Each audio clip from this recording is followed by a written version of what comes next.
Since 2002, Empowerment Resources, Inc., a nonprofit organization, has empowered more than 1,500 youth and adults in Duval and surrounding counties. Through its programs, Journey into Womanhood, Girls Mentoring, Life Skills for Teens, and Parenting Education Coaching. To get involved with programs, volunteer, or donate, visit www.empowermentresourcesinc.org. Follow us on social media, facebook.com/empowerment.resources and instagram.com/empowermentjax. It's never too early to plant the seed, to share the tradition, and instill a sense of pride in your HBCU with your little ones.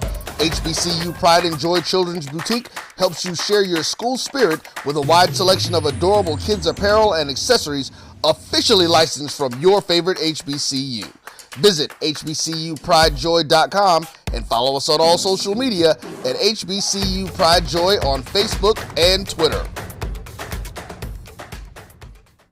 Are you hungry for authentic Caribbean food? Like jerk chicken, oxtail, red snapper, shrimp, tofu, and rasta pasta? Well, find your way over to Mango's Caribbean Restaurant, 180 Auburn Avenue, right next to Royal Peacock in downtown Atlanta. Them belly full, but we hungry. Mango's Caribbean Restaurant, open daily from 11 a.m. to 10 p.m. And on Friday and Saturday, we're open till 4 a.m. Come to Mango's and put some spice in your life. So we've got a good thing going.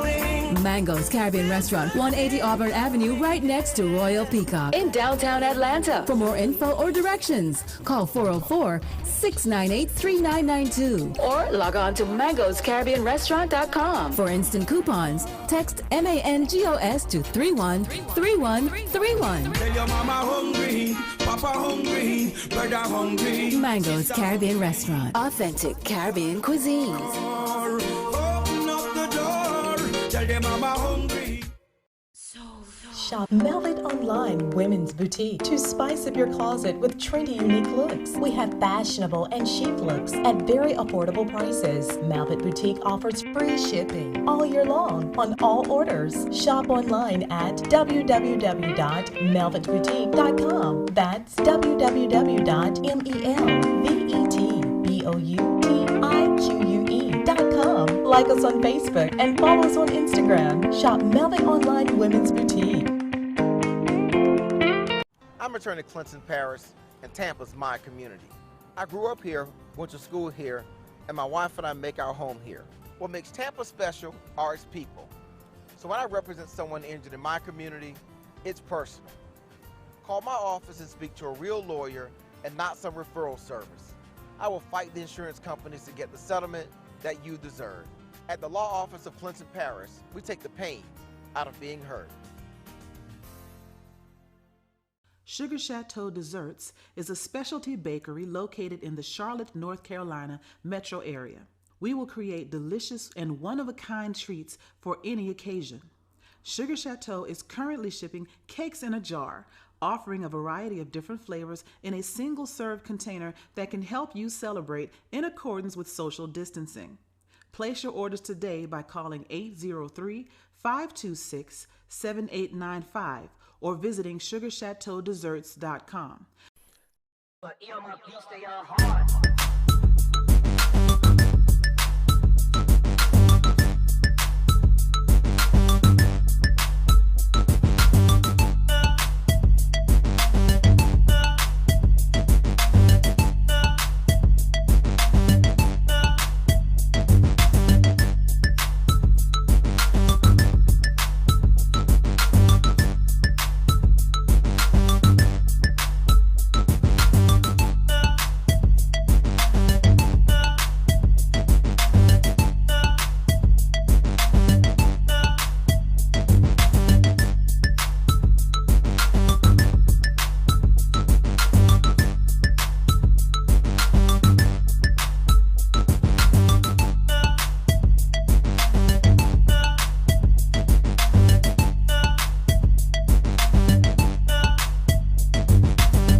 Hello and welcome to another live edition of the BCSN SportsWrap. Brian Fulford and A.D. Drew here, and we've got 2 weeks in the books, and our pockets are a little lighter after a tough weekend.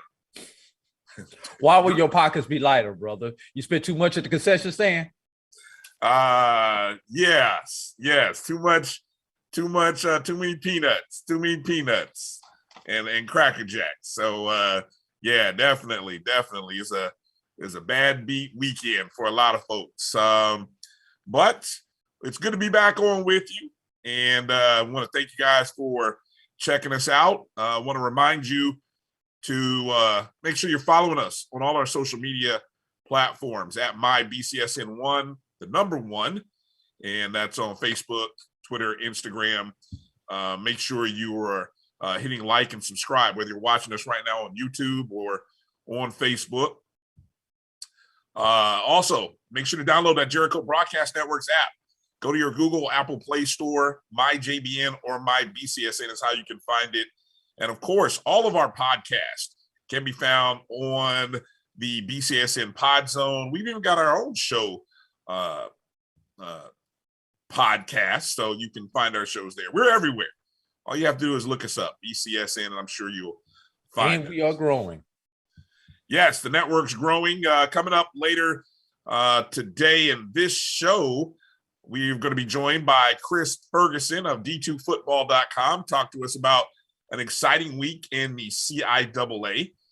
And, of course, get into a little discussion regarding some of the non-conference games that are going on. Of course, that's a big thing around this point of the year.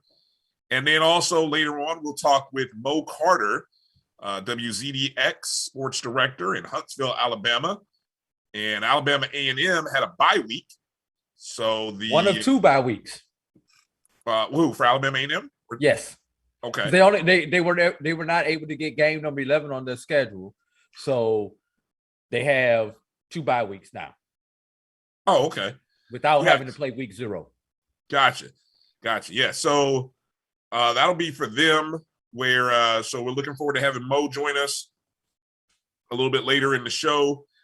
And we'll kind of talk a little bit about what we saw this past weekend. His Southern Jaguars with a bit of a scare.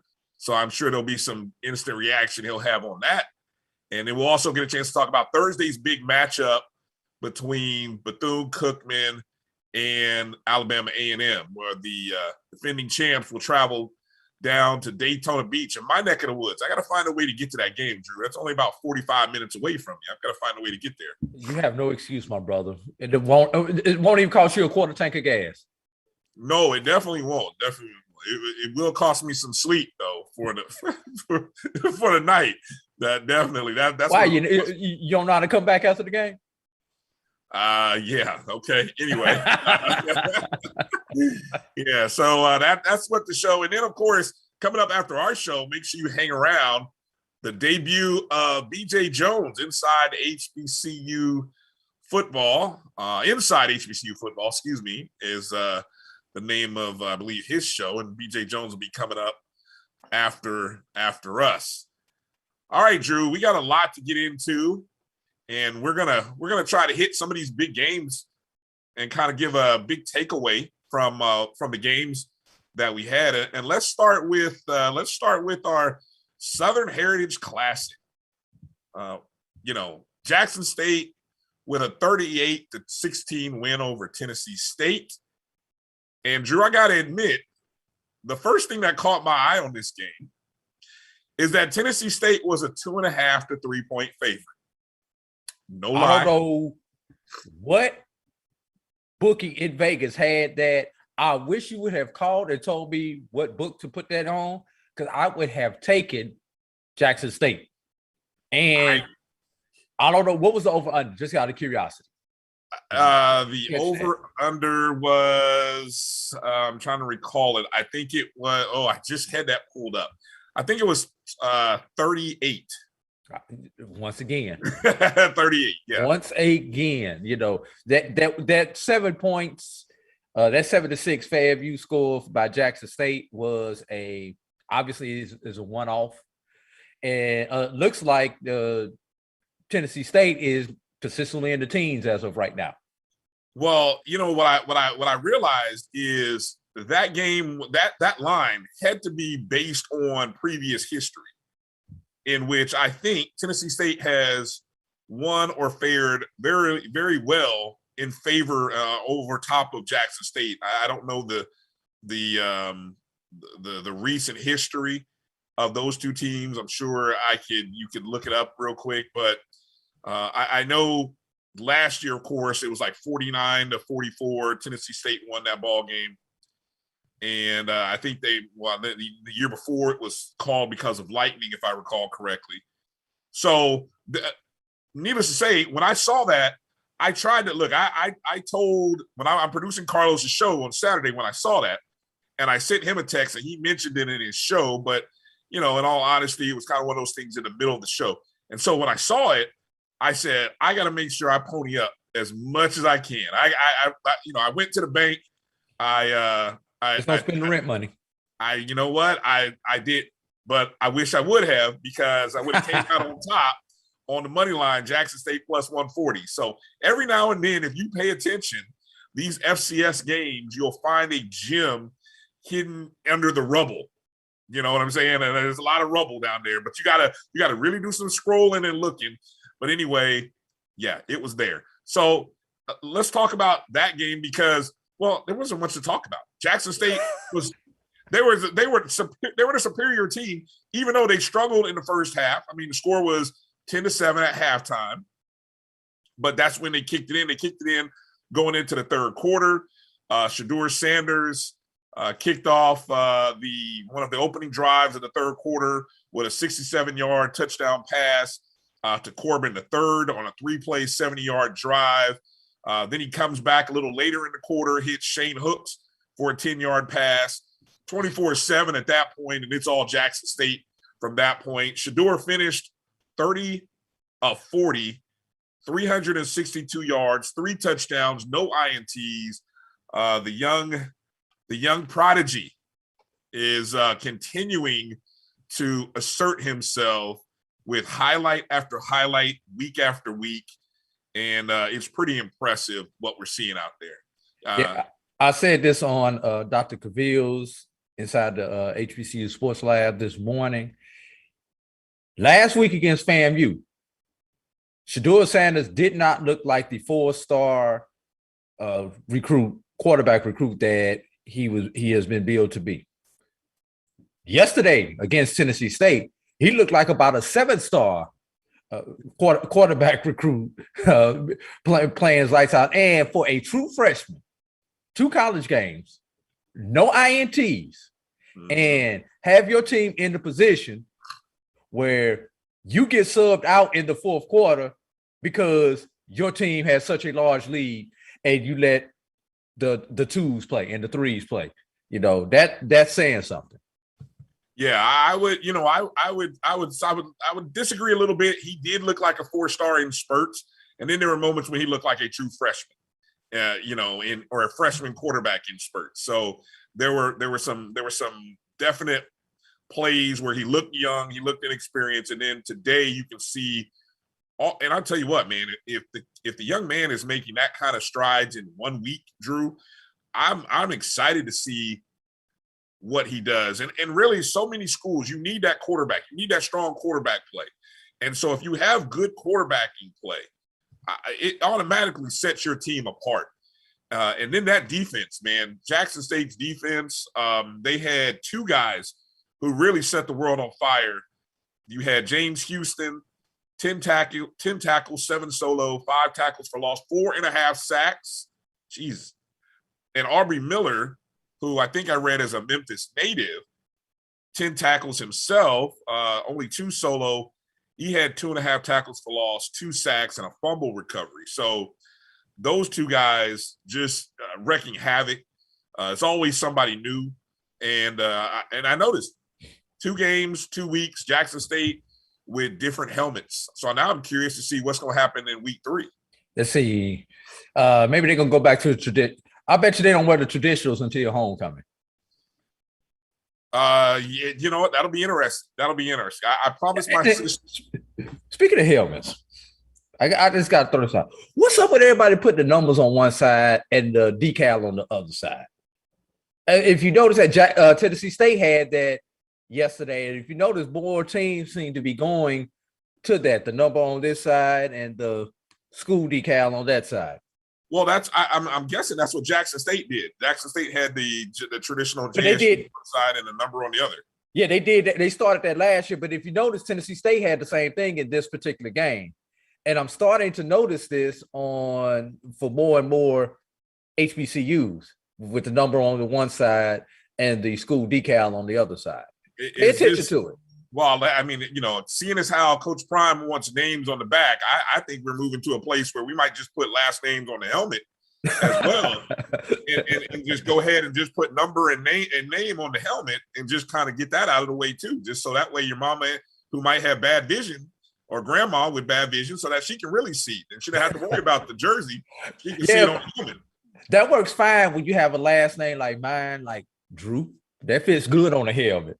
Yeah. But when you got about 15 letters in your last name, or if you've got a hyphenated name where you got your mother and your dad's last name with a hyphen in the middle of it, let's go get a little bit small. You're gonna need some binoculars to see some of these names on the helmets if you did that.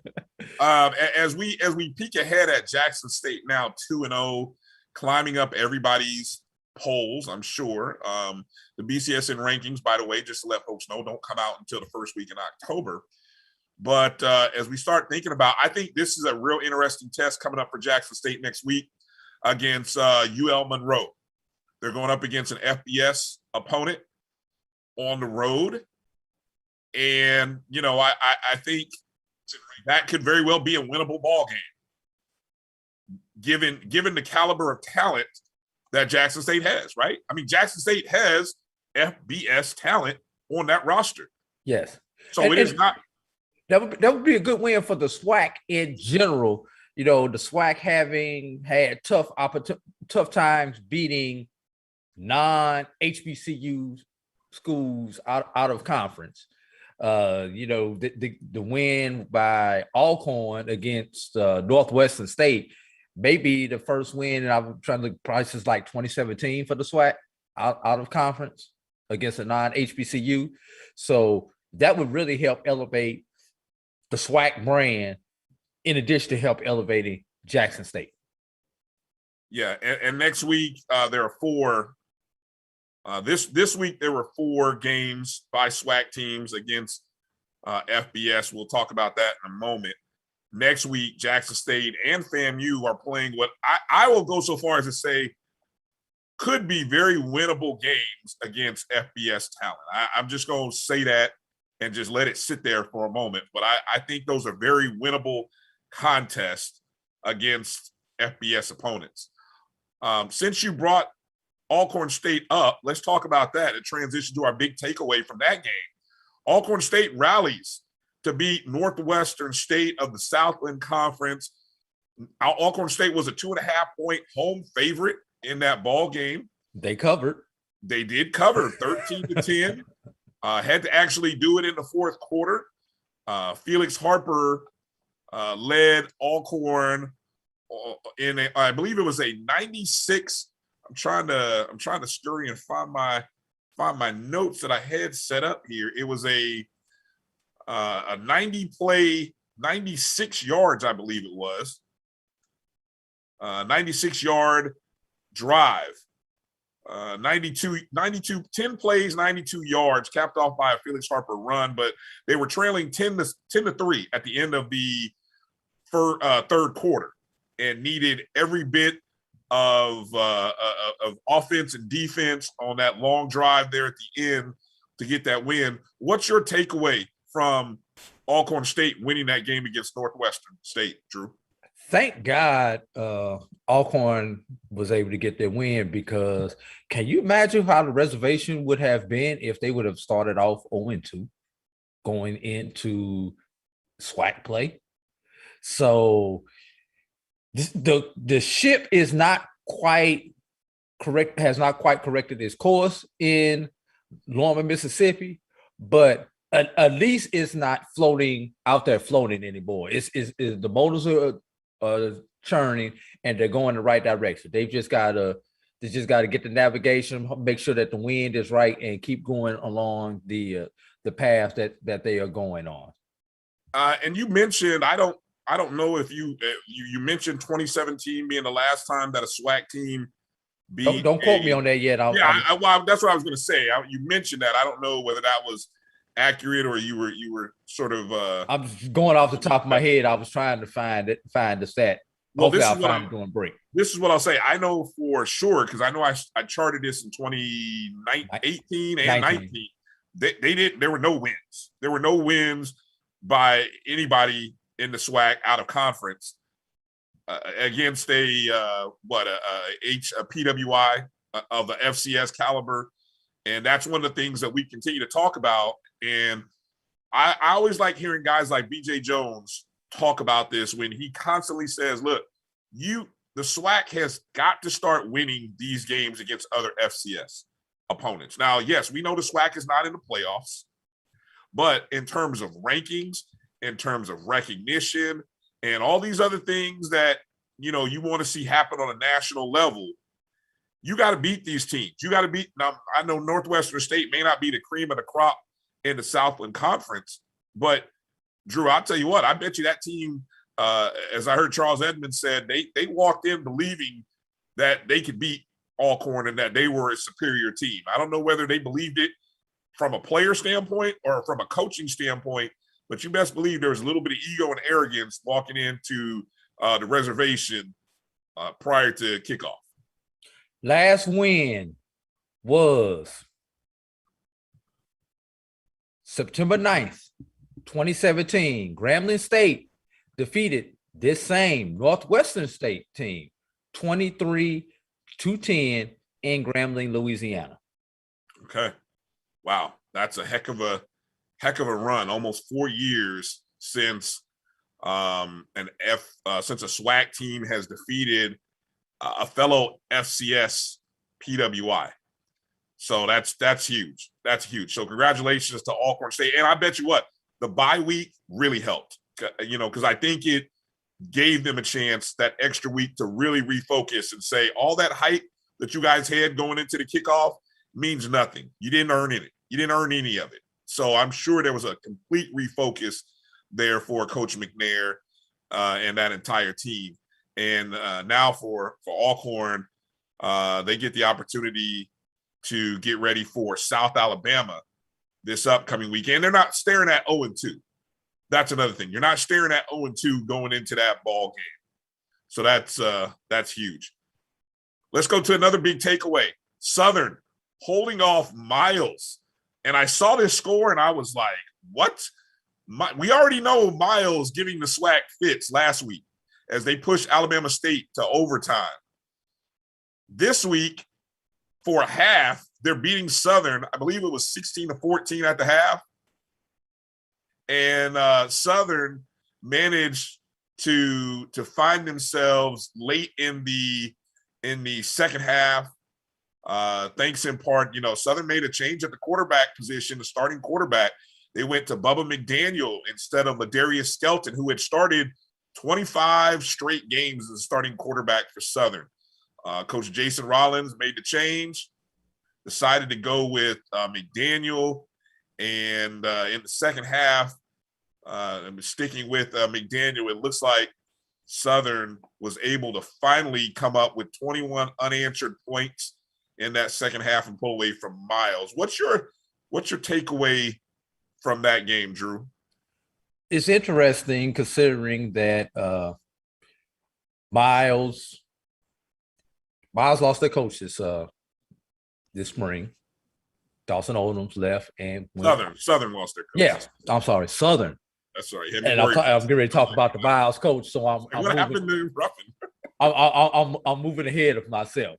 Gotcha. So the lost Dawson Odoms, did something to Norfolk. One of the people who was a finalist for that Southern job was Reginald Ruffin. So, just like we talked last week, he was on a walkthrough or a site visit as part of his interview. Maybe there's a second SWAC school that's looking at Reginald Ruffin. Because there are two names in our mid majors, a small college HBCU footballs that are probably going to be on everybody's list in December.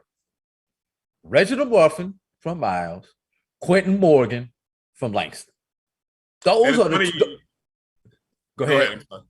Yeah, did you have another one to throw in there? Well, no. You're fine. I was just going to say it's kind of funny you bring up Quentin Morgan because the last time Southern played what we'll call an under D1 opponent and had some first half. It was the Lightning game. It was the Lightning game against Langston, and they were giving them fits. Yeah, yes, that was 2019, I believe, right? Yes. Yeah. So, and they got out of there with a win somehow. They, let people from Langston tell it. It might have a little different story and narrative behind it. And correct me if I'm wrong, Quentin Morgan either played or coached previously at Southern. I know he had Southern ties in his roots. Just can't remember what those ties were. It's been a while since we talked to him, but I know he had Southern ties also. So just I just find it interesting that, Miles is 0-2 going into SIEC play. They open up against Morehouse this Saturday. But this is not a Lincoln of PA 0-2. These have been competitive games. If anything, this Miles team has gotten better in these losses. And if you're Morehouse, you should be scared. Yeah, well, this is a good 0-2 team, Miles. Yes. Definitely are. They're probably the best 0-2 team in HBCU football as of right now.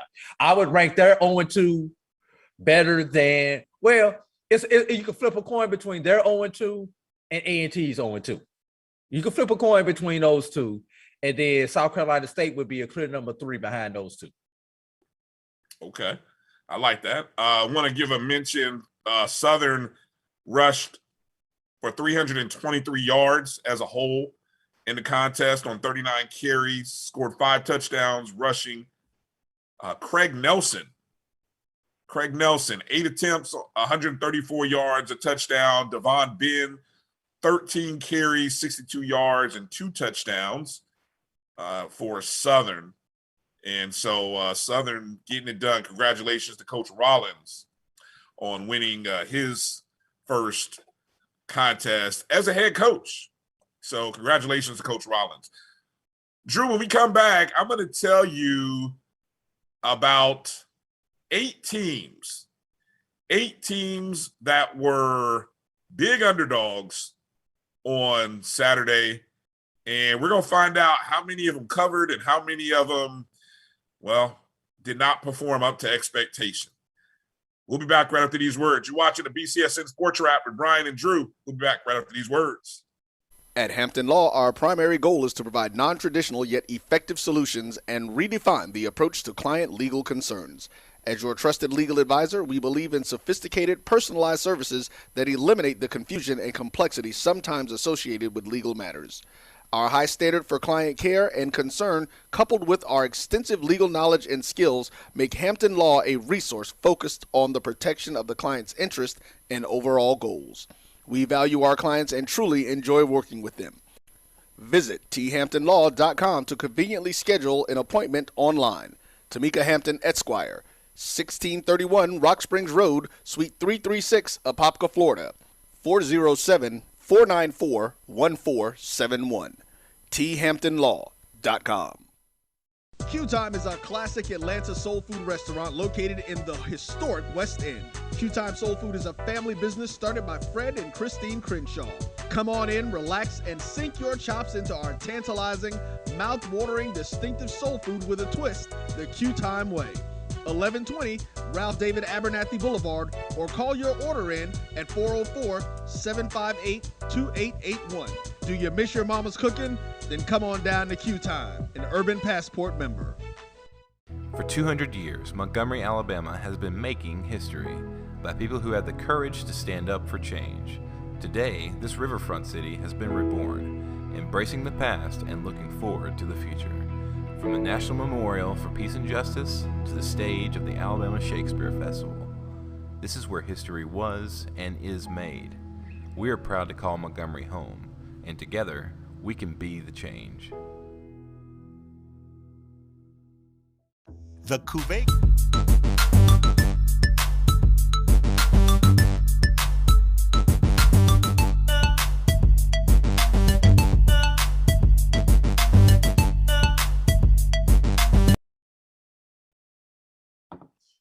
All right, welcome back to the BCSN Sports Wrap. Bryan and A.D. joining you.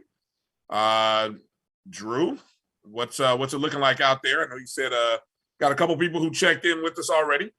Yeah, Mary 305 says good old days. I guess she's talking about Jackson State there. And Saeed Abdul Rahim says go JSU. And boy, did we watch them go last week against FAMU and go again in the Battle of the Tigers at the Southern Heritage Classic. Yeah, again, I promised I wouldn't talk too bad about Tennessee State. My sister asked me not to go too bad on the Tigers. Just make sure you cut the turkey first on Thanksgiving now. All right, exactly. That's the least you can do after that performance. But you know what? Eddie George will get it figured out. You know, I think the interesting part from Tennessee State Tiger fans, they're trying to figure out when is our turn. And what they don't realize is, you know, if you're watching what Coach Prime has done at Jackson State, well, this is a 8-month progress that he's done, 9 months in the making. Eddie George has been there 4 months, if I'm not mistaken. Correct. And he's been playing a lot of players. If you notice these first 2 games, almost treat them maybe like preseason games as he prepares for the Ohio Valley Conference season. And that's the one thing that they have the unique position of being in, is that they are actually playing for the playoffs. They know that if they can win their conference, there's an opportunity to go into the playoffs. And so getting these various players in, finding yourself, establishing who you are and what you want to be will go a long way for Tennessee State. You know, this upcoming week, they play Kentucky State, and that'll be a very dangerous team. Division II team, but still a dangerous team, and that'll be a home game for them. So that won't be an easy win. And then after that. Hold up, let me cut you off. Remember what Tennessee State did to Jackson State in 2019. I mean, not Tennessee State, I'm sorry. Kentucky State did to Jackson State in 2019.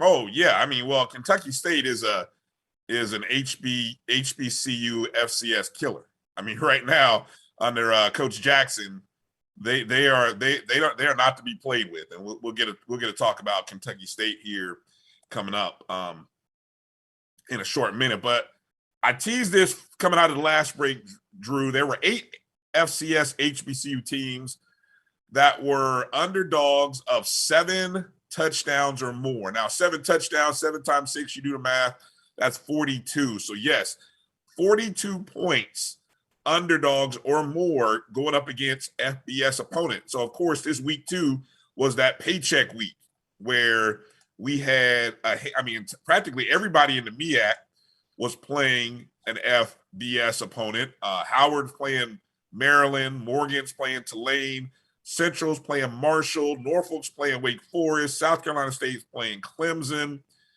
You got Grambling and Southern Miss, Texas Southern, Baylor, Alabama State, Auburn, BCU, Bethune against UCF. I mean, what's that? That's 5 plus 4. That's 9. Did you get Hampton Old Dominion in there? Hampton Old Dominion, 10. And then if you count North Carolina A&T and Duke on Friday, that's 11. 11 games. The outcomes were not great. I just on shutouts, there were shutouts. Grambling shutout. Alabama State shutout. Howard shutout. South Carolina State got 3 points, so congratulations to them. They managed to avoid getting shut out. But the 8 teams that were spreads, and this is, you know, we talk about this, Drew, because we're aware of these markets, you know, and this is, you know, it is out there. You had Norfolk State, who was a 43-point. I mean, just wrap your mind around this for a second. 43-point underdog against Wake. Okay, fortunately, Norfolk State did cover that with a 41-16 loss. Alabama State was a 50-point underdog. They lost 62-0. South Carolina State was a 50.5-point underdog, losing. Actually, they covered 49.3. That was a bit of a surprise. I'm not even going to lie to you. Bethune-Cookman, 46 points, lost 63-14. Central was the team who showed up, and they almost lost. I mean, look, 43 points for North Carolina Central. 44-10 was the final score. But I promise you, Marshall was trying to score there at the end of the ball game. Very scary for anyone who might have had North Carolina Central. That's all I'm going to say. Marshall was trying to score at the end.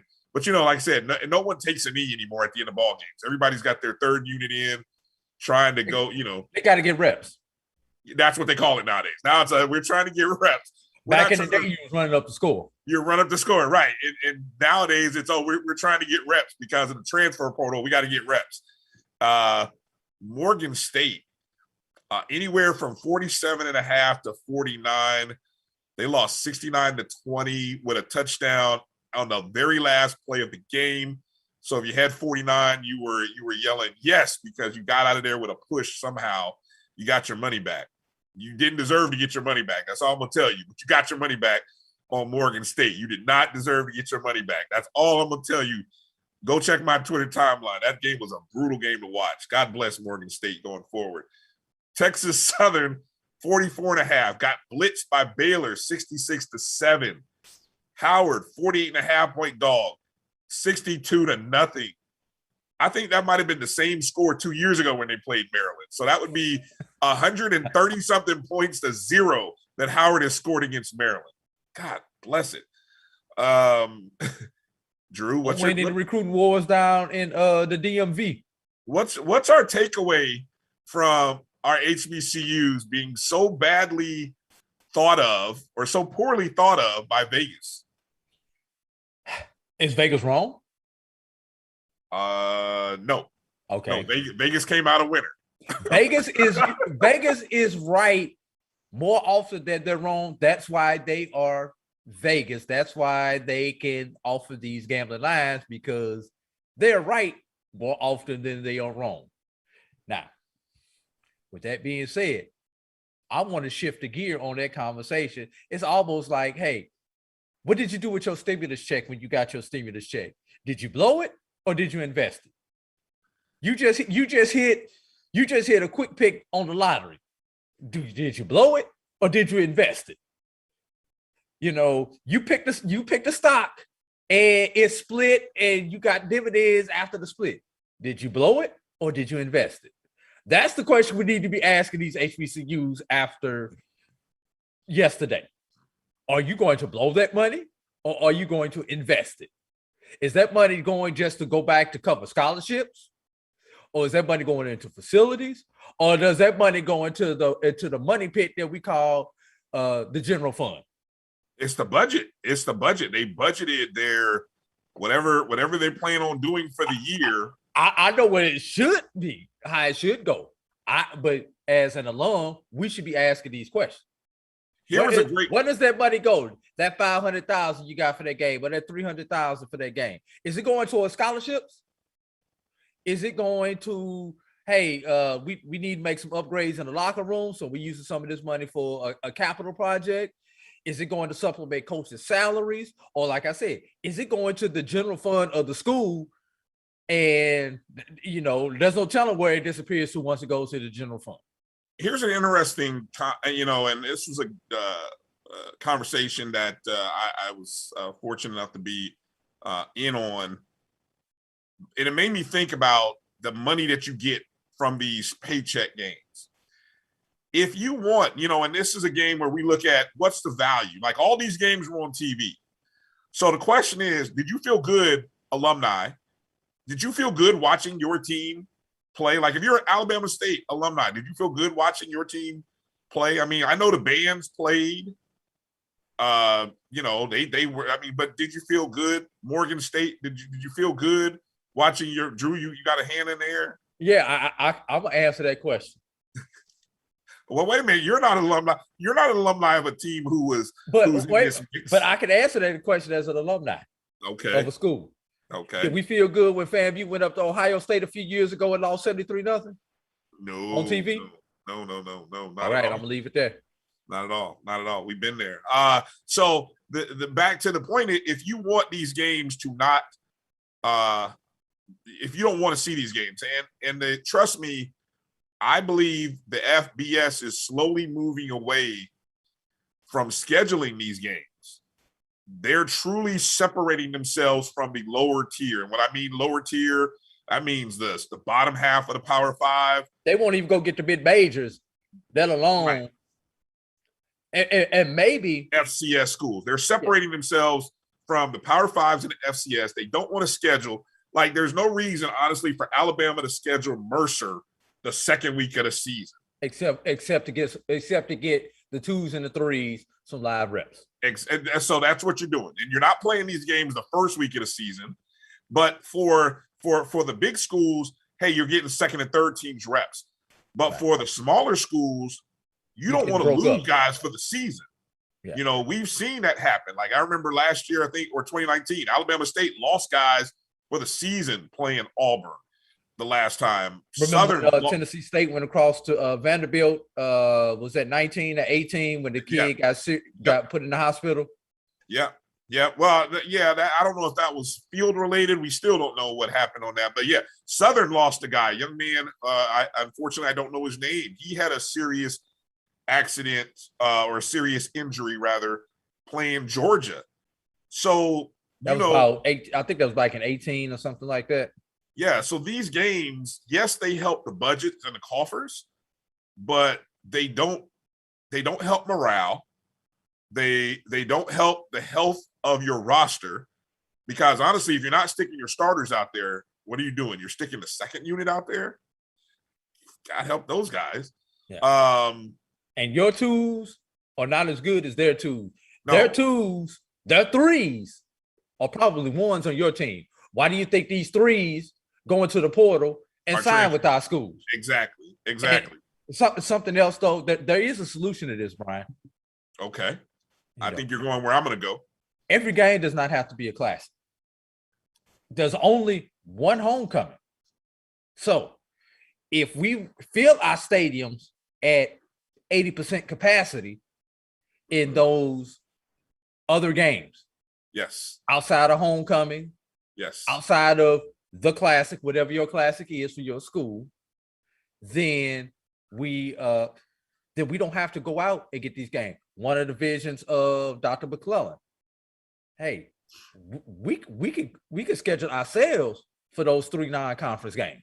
We could schedule another SWAC team in a non-conference matchup, call it whatever classic you want to, and let it do what it do.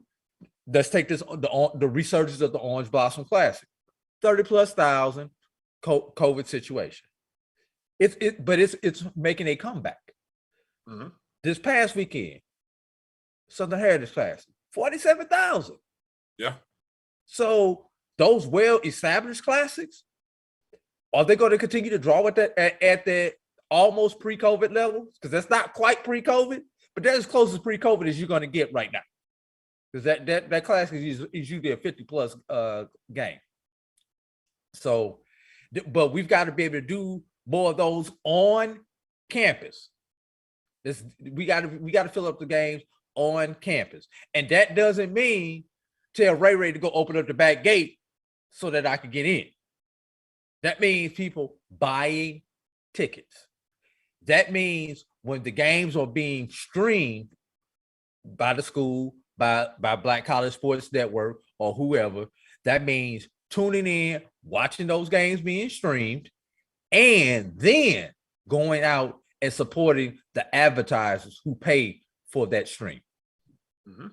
Yeah, good point. The 350,000, I'm going to guesstimate that's probably on average on what most teams are getting. 350,000, if you divide that amongst a $30 ticket, that's about 11,000 or so, maybe 11,600 people That's what you need to have in addition to what you might normally have at your stadium. And our stadiums are big enough. I mean, Bragg. Our FCS stadiums are, yes. Yeah, I mean, right now, the stadiums, most of the stadiums are capable. I mean, you got Alabama State has a large stadium. What does that stadium seat? 25. Yeah, 25. You know, Bragg seats 25, Southern 22, something like that. You know, and on average, they may be averaging. A&T is in the 20s. Norfolk is in the 20s. Norfolk's 30 even. 30. So I mean, they could use. I mean, but on average for non-homecoming games, they're not even reaching half capacity. So if we're tired of seeing our teams get dumped on and beat up on to go get a check, well, how about we start filling up and buying tickets? And $30 again is the average that I was just guesstimating. So $30. We not talk about tailgating passes. We not talk about parking. We not talking about what you're spending at the concession stand. And one other thing, merchandise. Don't buy the T-shirt from the bootleg man who got the fish stand and the T-shirts in the grocery store parking lot. Buy the T-shirt on campus at the official merchandiser of that school. Buy that, even if you go buy it at Walmart, it's a licensed product. Don't buy it from the T-shirt man with the fish stand and the shirt that smells like fish because he got his table set up too close to the fish stand in the grocery store parking lot where he just bought that fish that he's selling you. I'm sorry. I'm on. Right. Anytime for a break, man. Before you gotta be rolling, man. Everything for the culture is not good for the culture. With that said, coming up in the next segment, we've got Chris Ferguson from D2Football.com joining us. We're going to get into talking about what went on in the CIAA and in the under D1 level from this past Saturday. Before you go, somebody says Southern can hold 35. I think the official capacity is like 22, but we all know they squeeze everybody they can in for homecoming. I don't think I'd love to know the last time. Maybe we'll hear that after the break. When's the last time Southern had 35 in that stadium? Let us know, Derek Banks. Yeah, I'd love to know that. You're watching and listening to the BCSN Sports Wrap. Bryan and Drew. We'll be back right after these words. The Cuvée Group is a Florida-based marketing and training consulting firm. We help businesses communicate to their target audience and engage them in conversation. We also help to expand their audiences, which will ultimately result in growth for those organizations. In addition to being a certified constant contact specialist, my colleagues and I are also certified in John Maxwell Leadership Principles. We use these proven principles to conduct workshops, training, and private coaching sessions for individuals and companies looking to take things to the next level. Contact us to schedule a free consultation. Issues today, don't delay, call Cuvée. Have you had your Earthblend coffee today?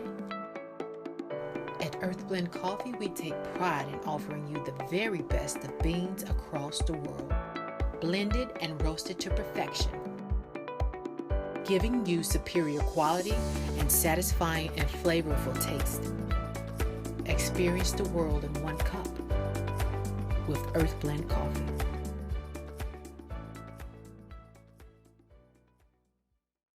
Since 2002, Empowerment Resources, Inc., a nonprofit organization, has empowered more than 1,500 youth and adults in Duval and surrounding counties. Through its programs, Journey into Womanhood, Girls Mentoring, Life Skills for Teens, and parenting education coaching. To get involved with programs, volunteer, or donate, visit www.empowermentresourcesinc.org. Follow us on social media, facebook.com/empowerment.resources and instagram.com/empowermentJAX.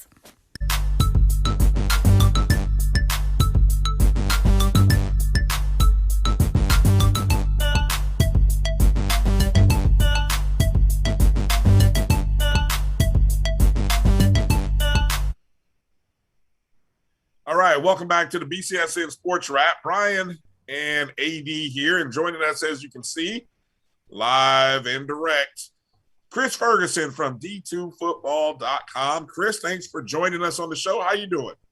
Doing pretty well, guys. How y'all? Doing great, man. Doing great, man. Considering the bumps and the bruises that HBCUs took, but just like in that car accident, I got paid. I'm broke up, but I got paid. Yeah, Chris, yeah, it's funny you mentioned that. There were no, and especially in the CIAA, nobody was playing up, so nobody caught a paycheck. Mostly everybody was playing D2 competition. We had three schools playing in the CIAA, three schools playing the SIC, in which the SIC goes 3-0.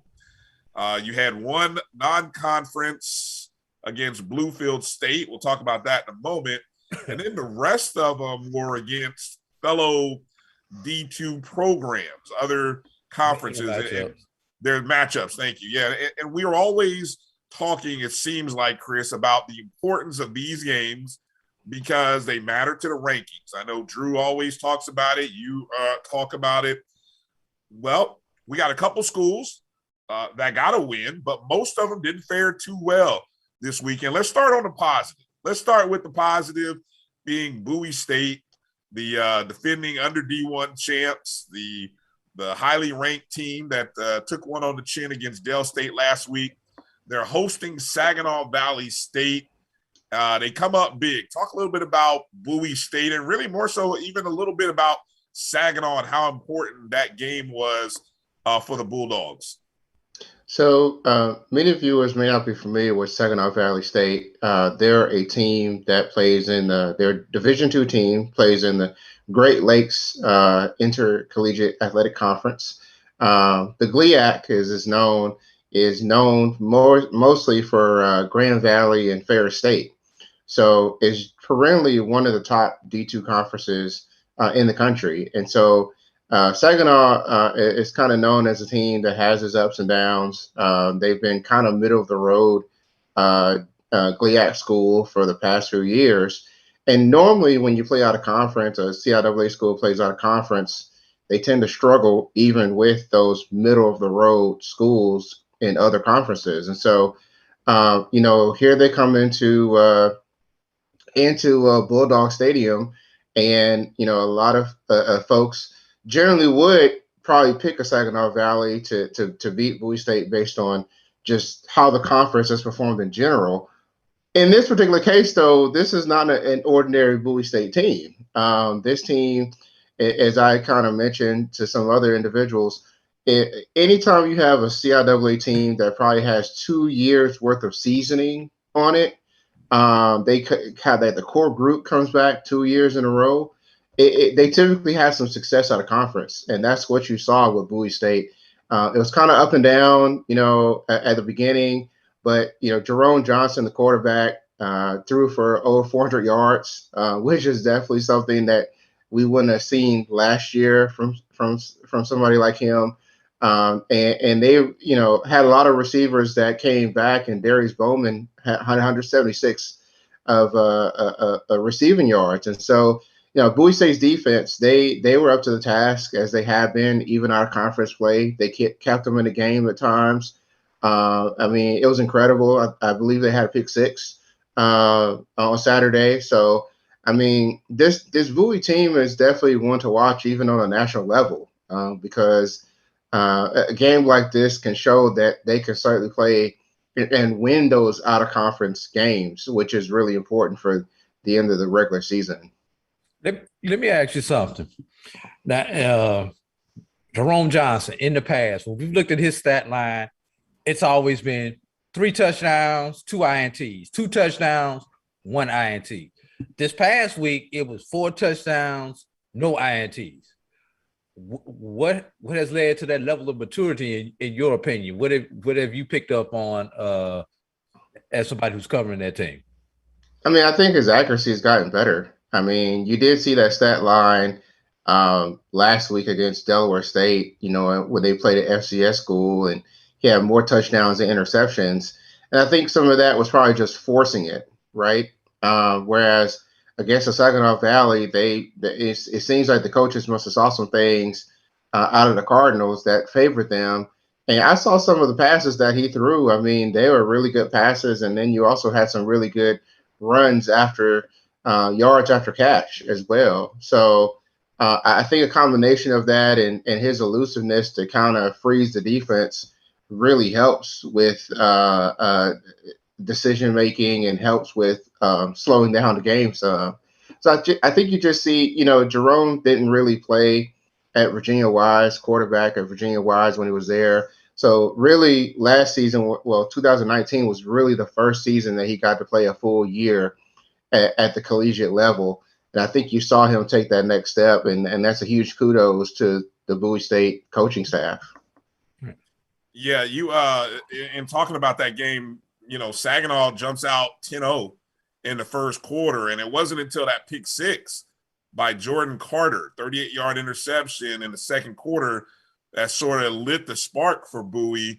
But they even trailed in the third quarter a little bit and had to find their way back on top. So it'll be interesting, what does that say for them going forward to University of New Haven? What do you know about University of New Haven, their last non-conference game before they get into CIAA play?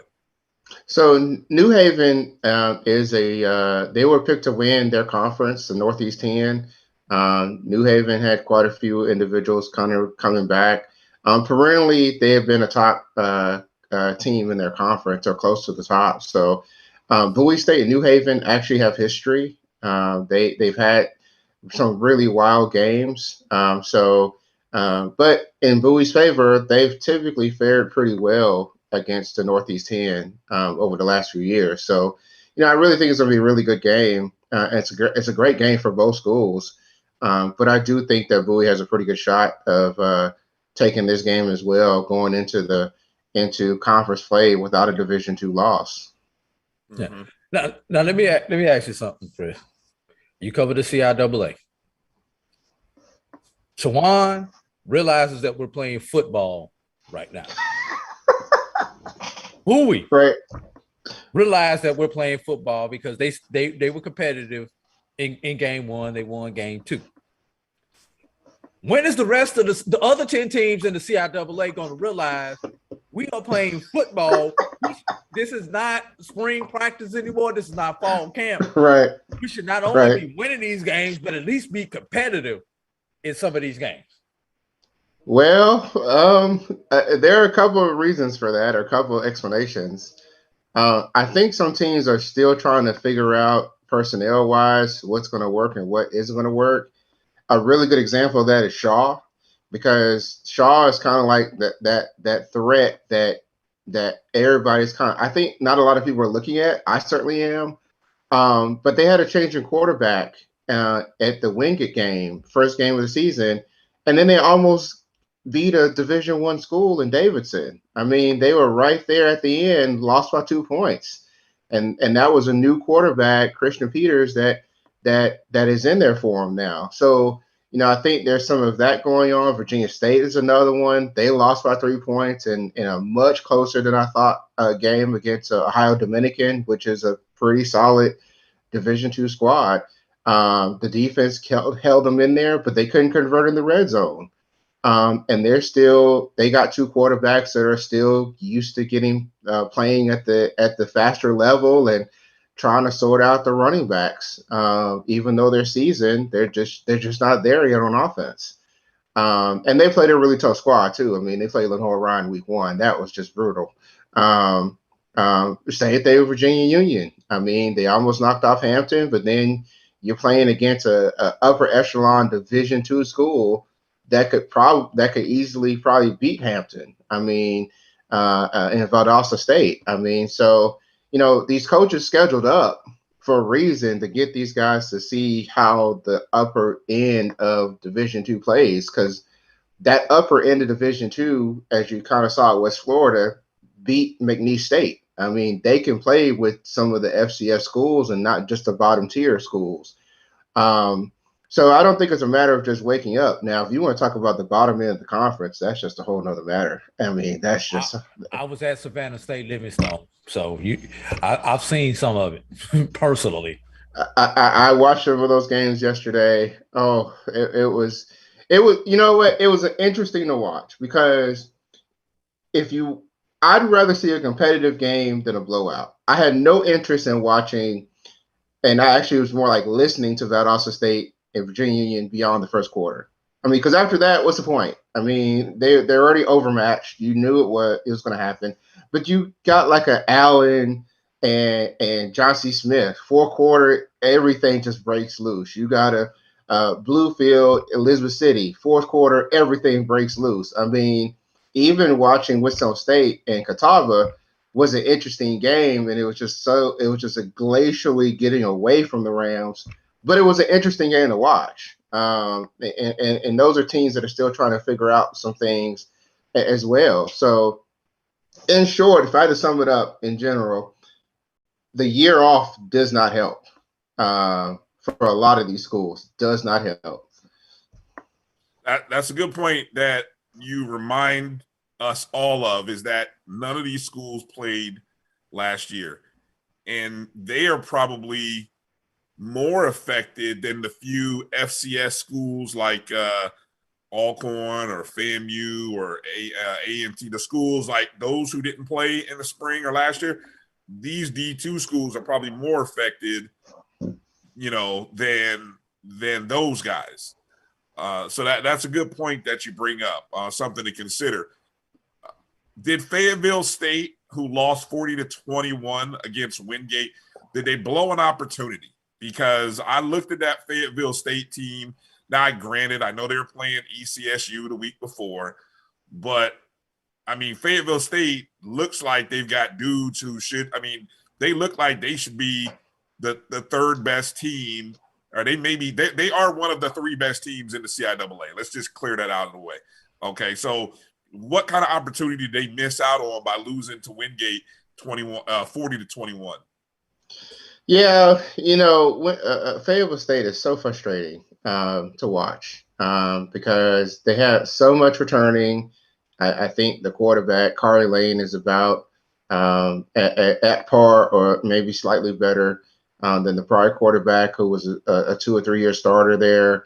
They're having to kind of, do a rotating running backs, but they've always done that. The problem is, I think, it's just, there seems to be a bit of a ceiling for Fayetteville State, especially on defense, and as many guys as return that return from that defensive unit. I think we're seeing the ceiling there. As I wrote in my column, Fayetteville State hasn't beaten a non-CIAA, non-SIAC team for years, and that streak just continues because I think they've just hit a ceiling here, and I don't know what you do there to get past that ceiling. But yeah, it was a huge miss for Fayetteville State because of so much that they had returning, so much talent on that team. But Wingate really picked them apart, and I don't think they really did too much different than they've done in prior years.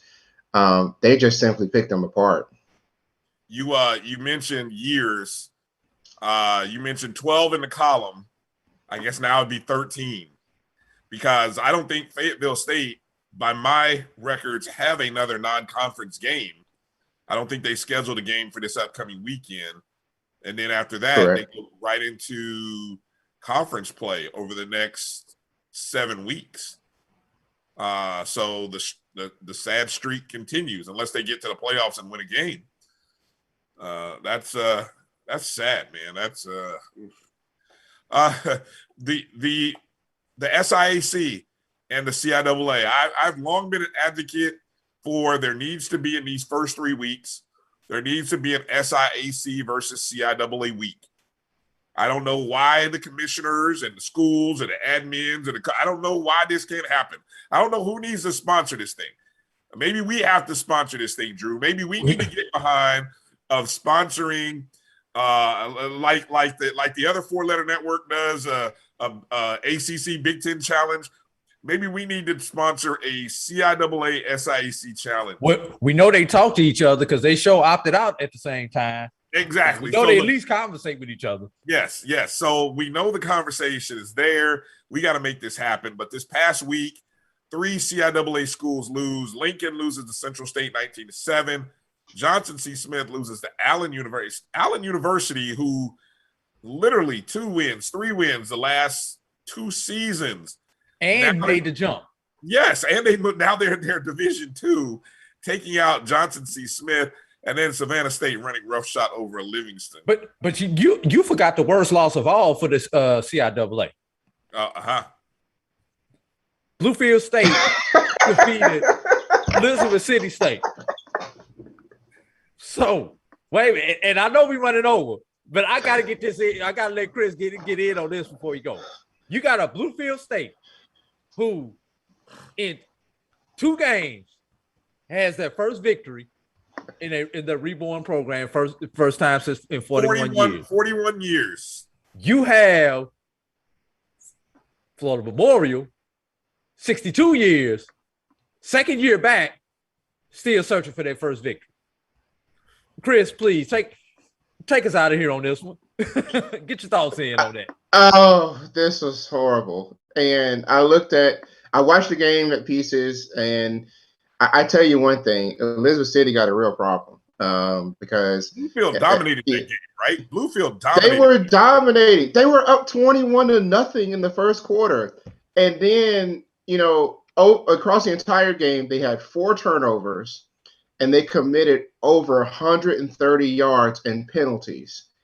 And they couldn't finish drives as the game went on. They get into the red zone, interception, get into the red zone, stall out. I think they just somehow they underestimated, or they just wore down, and the momentum just seemed to favor a Bluefield team that was really, really, really motivated and hungry. This should not have happened. It just should not have happened at all. It's an unacceptable loss for Elizabeth City. It's great for Bluefield, but it should not have happened, and not at this point. Now, while we on Bluefield, they take on Johnson C. Smith, who comes in after a loss this week. Johnson C. Smith go on alert. Can Bluefield pull 2 in a row and say, hey, when y'all get done with all that playing, next invitation y'all send out needs to be to us for the CIAA. Wow.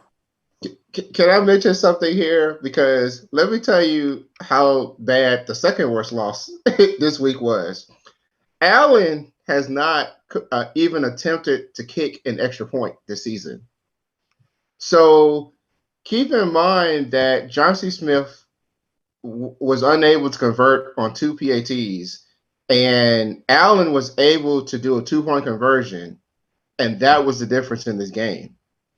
That's how tight it was. I asked the question: does Bluefield go 2-0 against the CIAA in consecutive weeks? I'm saying I think so too. I really do think that Bluefield has a chance to knock off Johnson Smith in this game.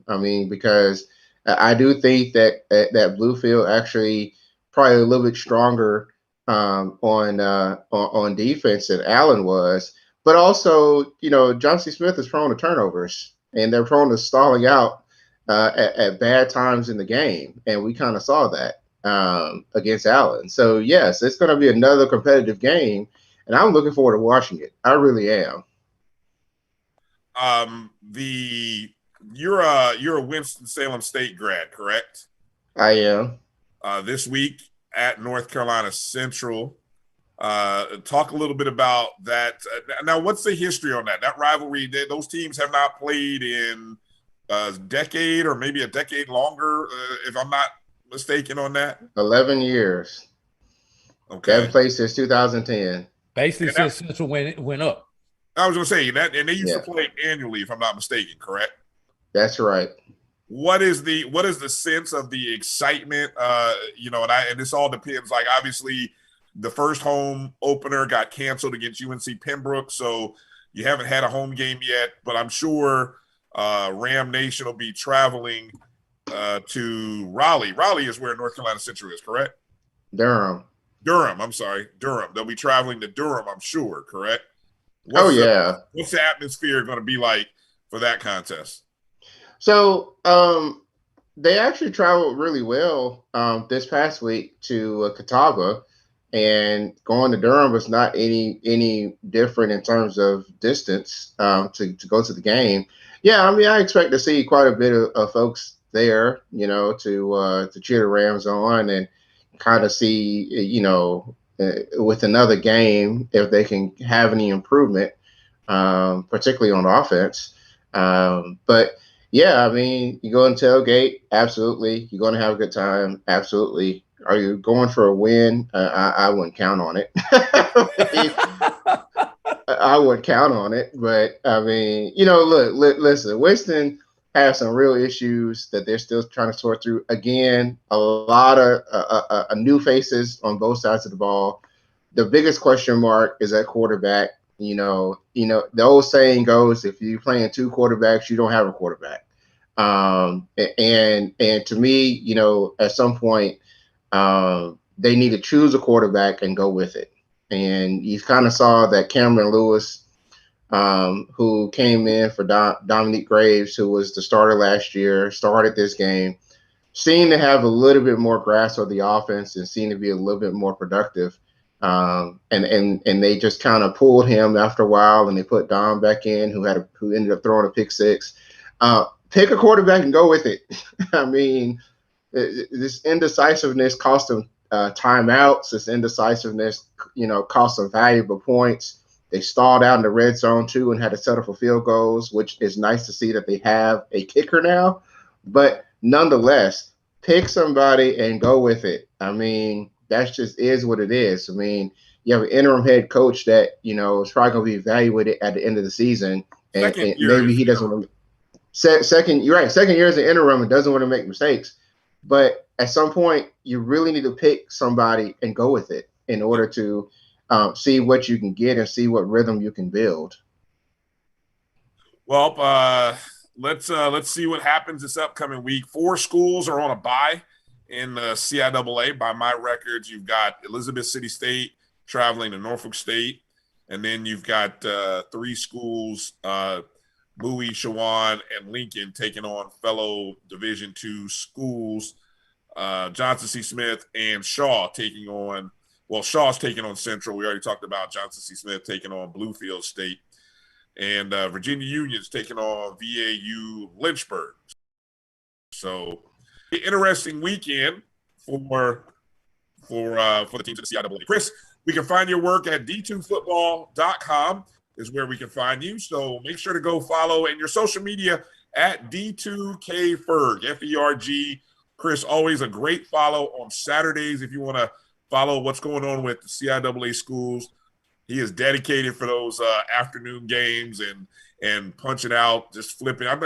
Chris, one day you're going to have to show the setup. I got a feeling it feels like you have like 8 different TVs or monitors, and you just got a monitor on every game, and so you're just firing off stuff left and right. I love following you on Saturday afternoons, man.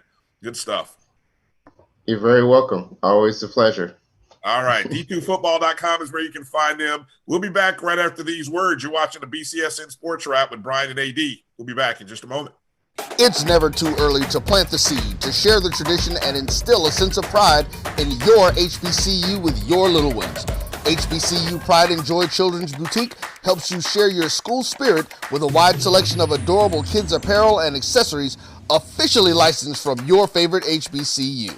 Visit hbcupridejoy.com and follow us on all social media at HBCU Pride Joy on Facebook and Twitter. Are you hungry for authentic Caribbean food like jerk chicken, oxtail, red snapper, shrimp, tofu, and rasta pasta? Well, find your way over to Mango's Caribbean Restaurant, 180 Auburn Avenue, right next to Royal Peacock in downtown Atlanta. Them belly full, but we hungry. Mango's Caribbean Restaurant, open daily from 11 a.m. to 10 p.m. And on Friday and Saturday, we're open till 4 a.m. Come to Mango's and put some spice in your life. So we've got a good thing going. Mango's Caribbean Restaurant, 180 Auburn Avenue, right next to Royal Peacock in downtown Atlanta. For more info or directions, call 404-698-3992 or log on to mangoscaribbeanrestaurant.com. For instant coupons, text MANGOS to 313131. Tell your mama hungry, papa hungry, brother hungry. Mango's Caribbean Restaurant, authentic Caribbean cuisines. Open up the door, tell your mama hungry. Shop Velvet Online Women's Boutique to spice up your closet with trendy, unique looks. We have fashionable and chic looks at very affordable prices. Velvet Boutique offers free shipping all year long on all orders. Shop online at www.melvetboutique.com. That's www.melvetboutique.com. Like us on Facebook and follow us on Instagram. Shop Velvet Online Women's Boutique.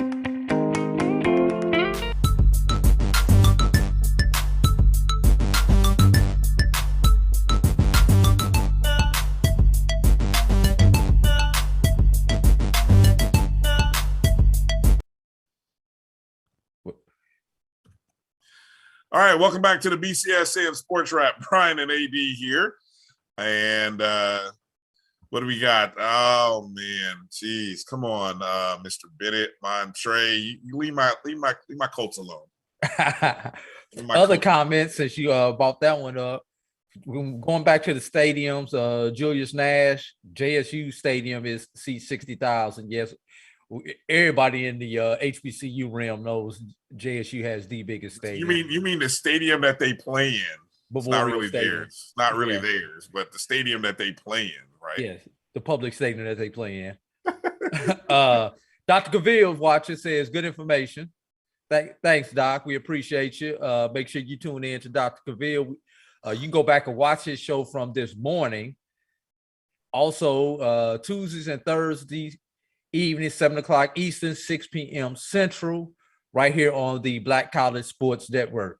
And also, while we mentioned the shows, we've got the pregame show, we've got the Carlos Brown show, we've got Knights of the Round Table, and we've got Inside HBCU Football, which follows us. Quickly, Keith Martin says the I love. Will Marcelin Sincere is checking in from Flomo. And Montre Bennett says, FAMU. And Keith Martin says, careful, Brian. Where did I step wrong? Where did I go? What'd I say? I don't know. You done said something to keep calling you out on it. So I know. I didn't say anything. You're the one that badmouthed them schools over there. I'm just speaking as a hey, I do. And Julius Nash. Wait a minute. Julius Nash says, it's our stadium, emphasizing the our. And Keith Martin says JSU Stadium is not public. I guess that was to me because I called it the public stadium. All right. We got y'all, JSU. I love. We know y'all the hottest thing since fish grease for HBCU football. I'll let Drew wax poetic for you guys. I'm not doing it. Anyway, I did rank y'all number 2 in my polls, though. In my poll, I did rank JSU number 2, second best team in HBCU football right now after 2 weeks. So that much respect, and they want me some money. So props to Jackson State. I do. Let's mention for a fact that you mentioned it in the last segment with Chris, but I just want to give a real proper mention about Bluefield State College winning their first game in 41 years on the road. Trailing 21-0 in the first quarter. Tied the game up in the second quarter. That team is young. A lot of freshmen on that team. Last week, they lost at home by a touchdown, 21-14. This week, they go on the road against, say what you want about ECSU. They're a more experienced team than Bluefield State. So whatever that means. Quarterback Jarrell Joseph, 19 of 35, 232, 4 touchdowns for Bluefield State, rushed for 38 yards. Bluefield State's defense, though, is what came up big. In the fourth quarter, they had 3 interceptions, and that is what those were big drive killers for ECSU, and Bluefield State gets their first win in 41 years. And now they're looking to go on a streak because, as Drew pointed out, next week they've got Johnson C. Smith, who just lost to Allen. So they, look, it's very conceivable that they could go 2-0, 2 in a row. Yeah. Other big takeaways from the SIAC real quick, Drew. We've got Kentucky State losing a heartbreaker at the end of that ball game to Kentucky Wesleyan. Kentucky State, who I've dubbed the FCS HBCU killer. They lost that game 26-25, but missed a 35-yard field goal as practically time expired. They had a chance. Actually, as the breakdown of that game goes, Kentucky State had taken the lead, had taken a lead in that game. I want to make sure I had it pulled up. Let me make sure I say it right here. Kentucky State had grabbed the lead over Kentucky Wesleyan late in that fourth quarter with, let's see, they had gone up 25-20 with, it looks like about maybe 4 minutes to go in that ball game. Then Kentucky Wesleyan came back with their own 8-play, 60-something yard drive, retook the lead 26-25. On the ensuing kickoff after that touchdown, Brett Sylvie, 62-yard kickoff return to the Kentucky Wesleyan 30 after another first down. It gave Kentucky State an opportunity to kick a field goal from 35. So that's all you can ask for, was an opportunity. A great game. And now who's on upset alert against Kentucky State this week, Drew? Tennessee State. I had the SIAC schedule pulled up. No, I just told you. I was dramatic pause because I thought you knew. I thought you had it in your memory banks. It was I did. Oh, Tennessee State. Yeah, Tennessee State on upset alert. I'm telling you now, Tennessee State, you're on upset alert because Kentucky State is coming to your stadium, Nissan Stadium. They're bringing that green and gold, and I'm telling you what, those boys, those thoroughbreds, they hit, and that is an outstanding team. One of the 2 or 3 best teams in the SIC. Hey, Brian. Yeah. Barry 305 says, let's talk about the Rattlers. They played a good game. Yeah. Mary, I love my Rattlers. Just like Brian has it in his background, I have it in mine. But we've got to figure out who our quarterback is going to be before we can talk about the Rattlers doing something in the SWAC. And I'll let you come in on that in just a second. Eric Sanders, Albany State Golden Rams are hot going into the Valdosta State game. This will be the test to see how good Albany State can be, because Valdosta State is ranked number 3, I believe, and Albany State is top 25. I believe we said they were number 21 was the number that we saw earlier today, Brian. Wait a minute. You threw out a couple of numbers. Number 3 where? Valdosta State's ranked number 3 in division. Oh, okay. So Valdosta State, ranking. Well, we were looking at ratings on Massey. I'm sorry, ratings. Number 2. They are number 2, the second rated team on Massey. They've been whooping up on HBCUs by putting 50. They put 50 on 2 straight teams, and so now they've got Albany State, Savannah, and I believe Virginia. Was it Virginia Union? So they put 57 on Savannah State. They put 50 on Virginia Union. Albany State, probably I think the number 1 team right now in under D1. I think they might have been number 1 on the HBCU Pro Sports Media poll for mid-majors. So after a 28-12 win over Shorter University, Albany State looking good. And what was the score the last time they played? Do you recall? I'll go back and find it. But what I was going to say is Valdosta State has played more HBCUs thus far this season than some HBCUs have played thus far in the season. Yes, they're 3-9. They may be a candidate for Black National Champions the way that they're going with their schedule. Stop it. Yes, they Albany State. You need to win this game. You got to protect the brand. Yeah, definitely. So yeah,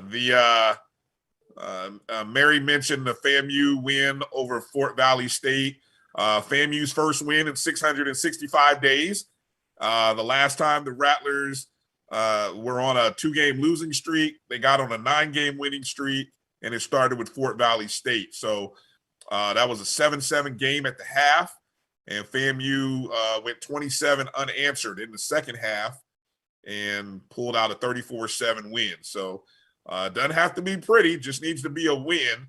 And I think the expectation is really high right now. And that's so right now I think people have to kind of step back a half a second. This week will be an interesting test for Florida A&M as they play USF, and USF has looked bad. That's about as bad a looking FBS team as there is in the country. So this will be a good litmus test for Florida A&M. Just like we talked about Jackson State taking on ULM this week. I want to say those are at the preseason beginning of the year. Those are two teams that I would have said, okay, they can beat those FBS schools. I still believe that. I just want to see whether FAMU believes it. I know Jackson State believes it. I don't have any doubt about that. Albany State lost 38-3 to Valdosta State back on September 7th, 2019. They are 1-6 in within the past 10 years against Valdosta State. And that one matchup did occur the one win did occur in Albany, and that was in 2017 that they won in Albany. One last note about the SIAC, Drew, and I'm going to ask you for one quick bull and bear before we go to a break. I do want to mention that Lane, with a 35-26 win over Clark Atlanta, was the only SIAC conference game. And we thought for a minute it was the first conference game of the year, but it looks like that week 0 contest between Central State and Kentucky State, even though they play at the end of the season, that first game in Columbus was counted as a conference game. So, that's kind of interesting. Those two teams play again later at the end of the year. Lane, 21-0 lead at the end of the first quarter, 28-7 at the half. Tariq McKenzie, 25-38, 318 yards, 2 passing touchdowns. Ike Brown, the running back, 25 carries, 121 yards, and 3 touchdowns for Lane. So Lane gets a win over Clark, who was just coming off of a win. So Lane gets their first win of the season. All right, Drew, before we go to a break and bring in, we go to Mo in the next segment, let's go with a bull and bear. Who are you bullish and bear about after 2 weeks of the season? I'm gonna give you a major division bull and bear, and I'm gonna give you a mid-major division bull and bear. My bull team for the major division has to be Jackson State. With the improvement they made from week 1 to week 2, narrowly defeating Florida A&M in week 1 and blowing out Tennessee State in week 2. I mean, if it wasn't for the garbage touchdown by Tennessee State at the end, just imagine what their score would have been. So my bull team, it has got to be Jackson State.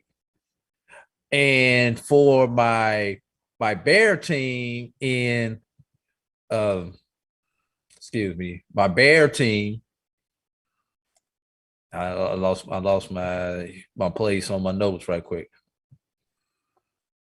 My bear team has to be Alabama State. Barely defeating Miles, getting the snot beat out of them by Auburn. Alabama State has not looked good despite their 1-1 record. So my bear team, both of them happen to be SWAC teams, but my bear team happens to be Alabama State for the major division. Go ahead, Brian, with yours, and then I'll come back with my second. I'm gonna go. I'm gonna go somewhere different. I went Jackson State last week, so I will go. I'll go with North Carolina Central, and I say that because I think when you can handle when you can play up to expectation, or and again, 43. What do my notes say? It was 40. What I say? 43 points. 43 points you were predicted to lose by to Marshall. I thought they represented themselves well. North Carolina Central did. North Carolina Central already coming off one win at the beginning of the year. There were some teams in the MEAC who looked really bad. And so that wasn't North Carolina Central. So they held strong, and now they've got Winston-Salem State and then North Carolina A&T in the next couple of weeks. So I think they're in a good place. I think that is a good program. I'm really bullish on them. And you know what? I was going to go right there with you with Alabama State, but I saw too much of Morgan State on Saturday. So I am bearish on the Bears. I saw some bad tackling, slow defensive footwork, I saw a quarterback from Tulane rush 25 yards up the middle, get 2 yards from the end zone, and truck 2 Bears going over to the goal line. Never thought anyway, looked like he was about as big as a wet paper towel, the kid from Tulane. But literally, he dropped his shoulder and trucked a Morgan State Bear going into the end zone. I was flabbergasted by what I saw out there. I know Coach Ty Wheatley is going to get it fixed, but they look slow. They look lost on defense. I'm bearish on the Bears. I'm just going to say it at that. And with that, we are going to a break, and we come back with Mo Carter as we talk about the weekend, this past weekend with the SWAC and the upcoming matchup between Alabama A&M and Bethune-Cookman. You're watching the BCSN Sports Wrap with Bryan and A.D. We'll be back right after these words. I'm returning to Clinton Paris, and Tampa's my community. I grew up here, went to school here, and my wife and I make our home here. What makes Tampa special are its people. So when I represent someone injured in my community, it's personal. Call my office and speak to a real lawyer and not some referral service. I will fight the insurance companies to get the settlement that you deserve. At the law office of Clinton Paris, we take the pain out of being hurt. Sugar Chateau Desserts is a specialty bakery located in the Charlotte, North Carolina metro area. We will create delicious and one-of-a-kind treats for any occasion. Sugar Chateau is currently shipping cakes in a jar, offering a variety of different flavors in a single-serve container that can help you celebrate in accordance with social distancing.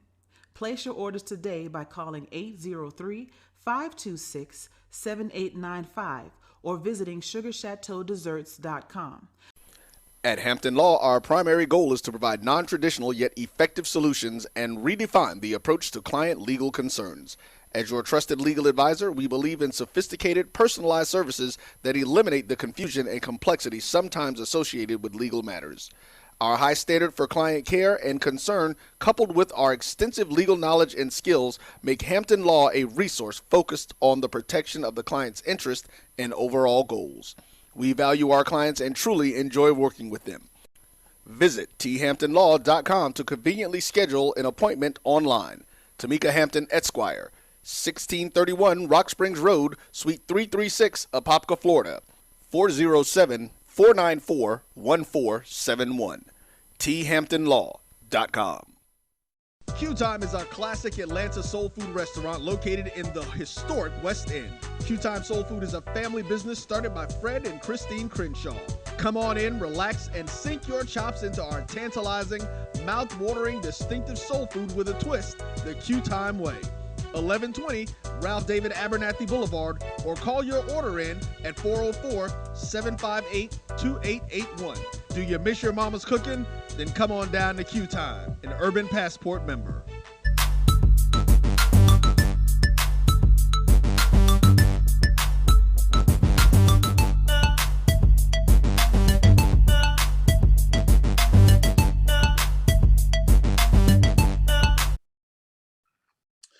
All right, welcome back to the BCSN Sports Wrap. Bryan and A.D. here, joining us, good friend of the program, Mo Carter, WZDX Sports in Huntsville, Alabama. And as you can see, Mo's in the studio. Probably got some work to do with all this activity going on, all this football activity going on, Mo, right? Absolutely. Just taking a break from getting ready for my 9 o'clock show within the newscast. And then we have a Sunday 10 p.m. show in which we'll recap the weekend in college sports and also pro sports and then a couple other things that happened throughout the weekend. So let's first start with the positive. Southern got a win. It was a little scary there at half. I know you might have been sweating a little bit at halftime. What's your takeaway from the close game against Miles and just them being able to kind of overcome that deficit and everything and the challenges with that? Well, first of all, I'm going to say this. Hats off to Coach Reginald Ruffins and the Miles Golden Bears. I mean, those guys came out there to play, and they expected to win, just like they did last week in Montgomery when they took on Alabama State. And I mean, hey, they jumped out on Southern, and it really, really took for some big-time halftime adjustments by Coach Jason Rollins and the Jaguars. And eventually they came together and kind of blew the game wide open. One big thing, of course, for Southern, Legarius Skelton was ruled out right before the game. So, you had to go with the backup quarterback. And he came through, did some good things. But the big thing I think Southern did well yesterday was run the football. They had over 300 yards on the rushing attack, had two guys over the 100-yard rushing totals. And that really, really made a huge difference in not only gaining momentum, but also stepping up the tempo for the Jaguars. And you can look at it like this. At the end of the day, in a situation, if Southern is able to run for 300 yards against anybody throughout the entire season, they're going to be very, very successful. Now, of course, I know yesterday was kind of emotional too because it was the official dedication for the field at A.W. Mumford Stadium is now known as Pete Richardson Field. It was the Pete Richardson Classic. So, there's a whole lot of things going on. And I really think, too, that the Jaguars are really trying to find an identity after laying a huge egg in their beatdown to Troy last week. So they definitely built up a lot of confidence as they get ready for their FCS out-of-conference game next week against McNeese State, which also happens to be the alma mater of Coach Jason Rollins. The 13th member of the SWAC is coming to town. That's at Southern, correct? Yes, it is at Southern. Yes, we like to affectionately call McNeese State because I think they have something like a 12-game win streak against the SWAC or something ridiculous like that. It's something along those lines. Yeah, they played Southern in the past. They played Grambling. They played Alcorn. And I want to say they've had another SWAC team in the last, decade and a half or so. So, yeah, it's kind of fun. Didn't they play Valley at one point in time also, I believe? I think so as well. But, yeah, they're very, very familiar with the SWAC opponents. That team, along with Northwestern State, are two teams that you definitely have seen on a lot of SWAC schedules in the past. And if you go back to when I was a kid, you can add Nicholls State to that list as well. Right. Yeah, I no truth to the rumor that this is why Coach Rollins was hired for this week right here. No, that's just pure speculation on my part. I have no confirmation of that. So go ahead with your question, Drew. Now, Mo, the team that you cover, Alabama A&M, bye week. Because they were unable to pick up game number 11 on their schedule. So what did the Bulldogs do during their extra bye week this week? So when we talked to Coach Connell Manor early in the week on his presser with the local media, he kind of said that what they were doing was they kind of did a combination of partial kind of preseason camp type things in the first couple of days. And then, of course, they kind of laxed back a little bit of water because they had a lot of guys that were injured in that South Carolina State game, and they had a lot of other guys who were nicked up in that game. So, they did a lot of things to really, really kind of reassure that the team will be good moving forward as they get ready for a very tough road contest against Bethune-Cookman. Now, a nice caveat was last night, we had the ring ceremony for not only the football team, but also the tennis team who also won the SWAC championship during the spring. So if you head over to one of the A&M Twitter accounts, you will see the bling that Alabama A&M got. Of course, for football, they got 2 rings because they not only won the SWAC, but they were also named the HBCU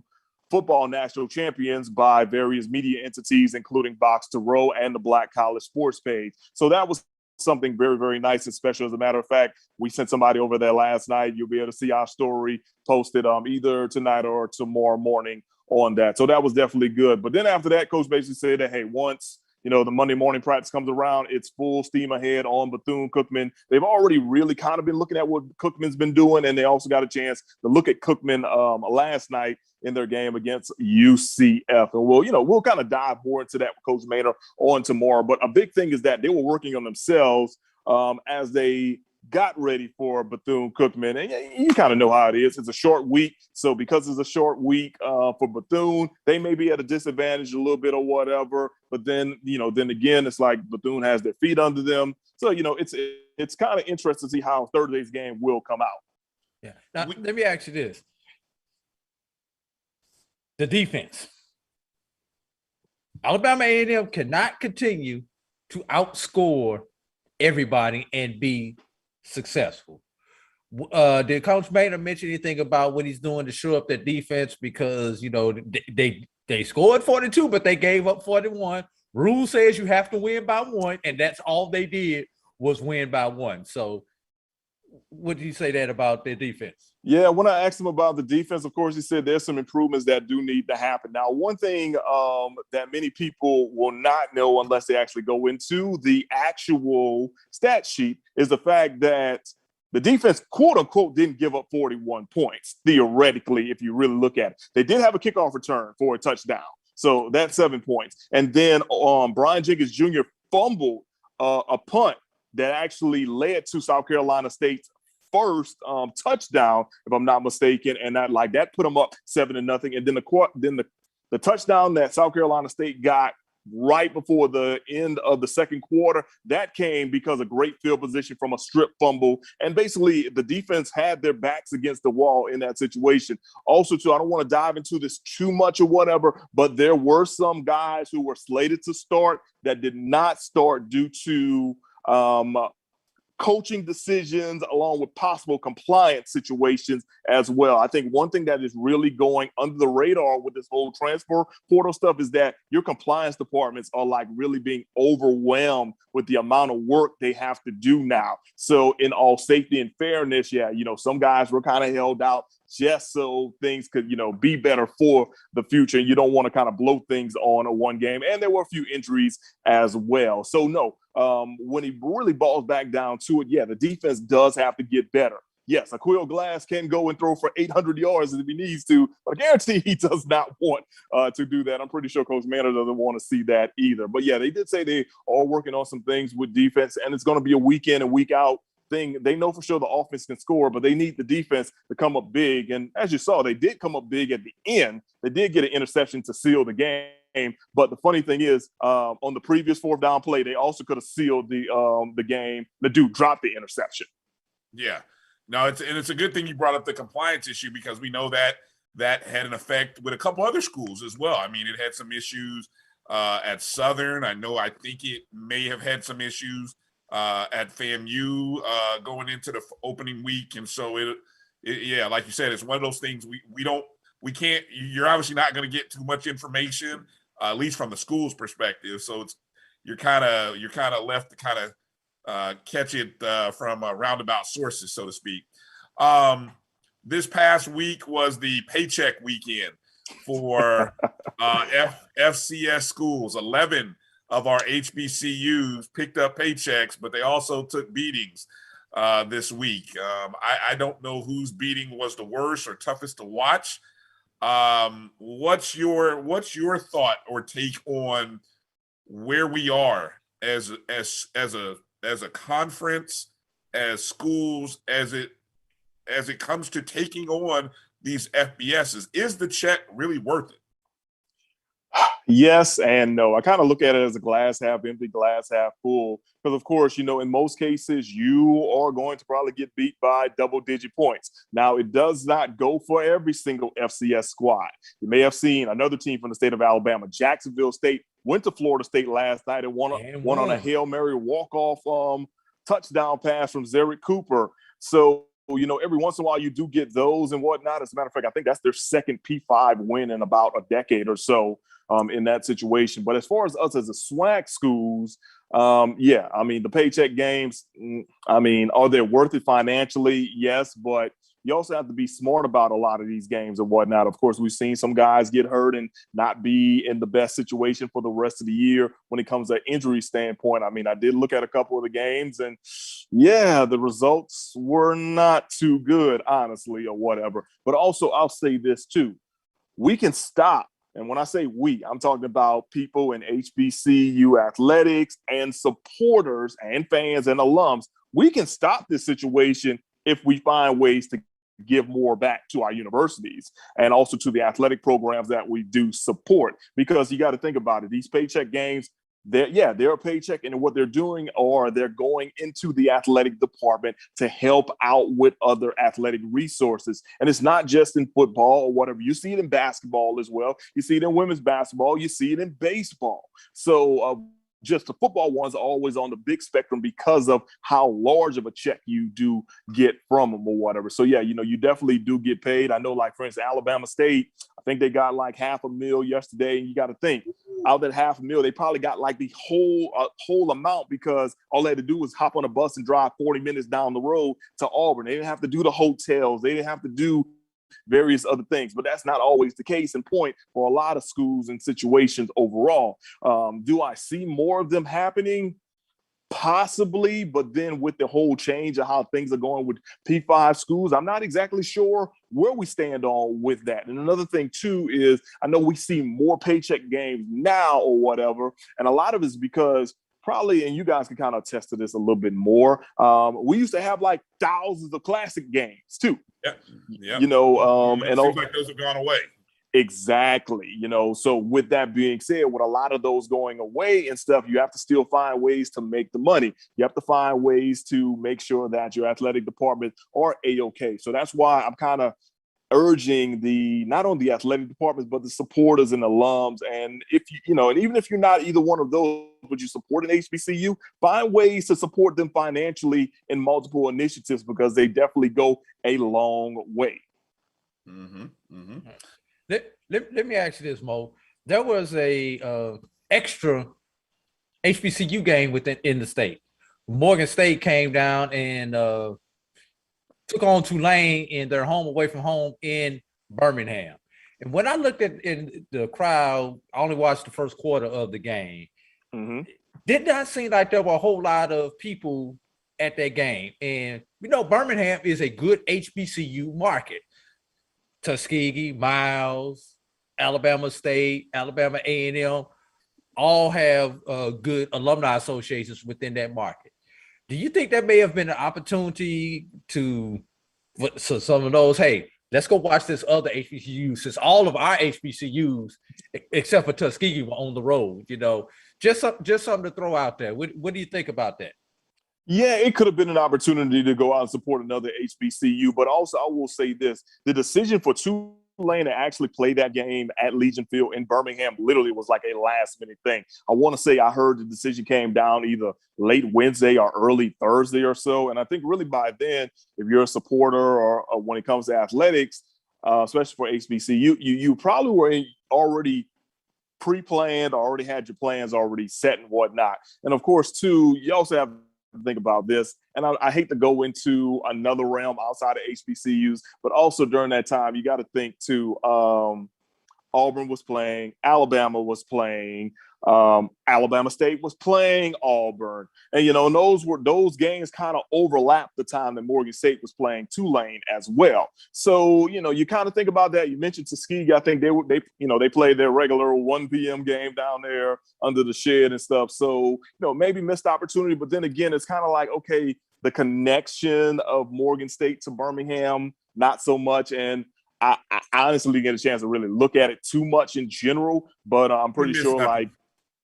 You didn't miss anything. But yeah, so, I'm pretty sure they didn't bring the whole pageantry thing with the bands and all that and stuff too. So, you have to think about situations of that nature as well, because especially here in Alabama, people have things circled off. So they've got this date, they've got that date, like for A&M, the A&M fans, they know, okay, look, we're going to Mobile, next weekend. We're, take on Tuskegee. And, of course, they got the 2 home games or whatever before coming back. People in Birmingham, they know about when Match City Classic is. They know when Tuskegee and Morehouse will be playing their annual rivalry in Birmingham. Miles was on the road. So there are several factors that you can kind of look at or whatever. But I really think it all just attests back to the fact that literally it was a last-second change because Tulane is practicing here in the state of Alabama until things get better in the New Orleans area following Ida.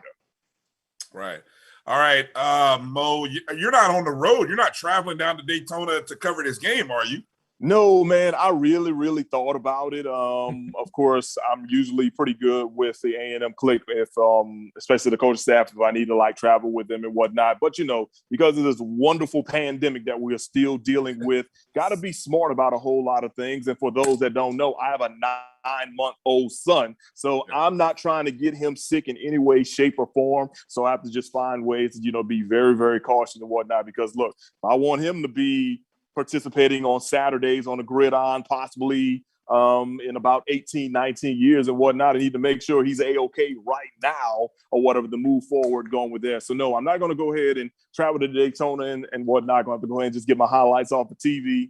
And, we'll kind of chalk it up like that. And I also think it's going to be a perfect opportunity for A&M to kind of showcase some stuff on a national TV front come this Thursday. I think a lot of eyeballs are going to be on that game between Alabama A&M and Bethune-Cookman.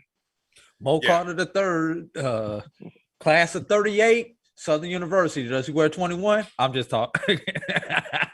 Hey, look, it's a good possibility. I can tell you this.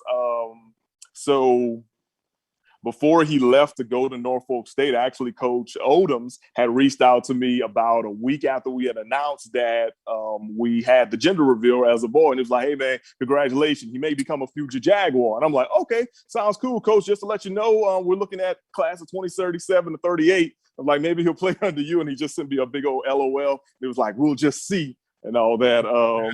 So, it was a pretty cool conversation that we had, via text and whatnot, back then. But yeah, man, you never know. I'm also at a point, though, I'm just trying to take this thing day by day and whatnot. I can tell you this, though, the little boy, he can run. Oh, my God, he can run around. He's not walking yet, but he's in the walker. And when I say he literally can go from one side of the house to the other side of the house in about 5 seconds, oh, I'm telling you the truth. Matter of fact, my wife can back me up as well if y'all need the extra verification. Nice. All right, Mo Carter, make sure you guys are following Mo on Twitter. Mo, give out the handle again, at Mo. What is it again? Give it out. It's on Twitter. It's at Mo, MOCARTER WZDX. That's Mo Carter WZDX. And then on Facebook, my professional page is Mo Carter WZDX News.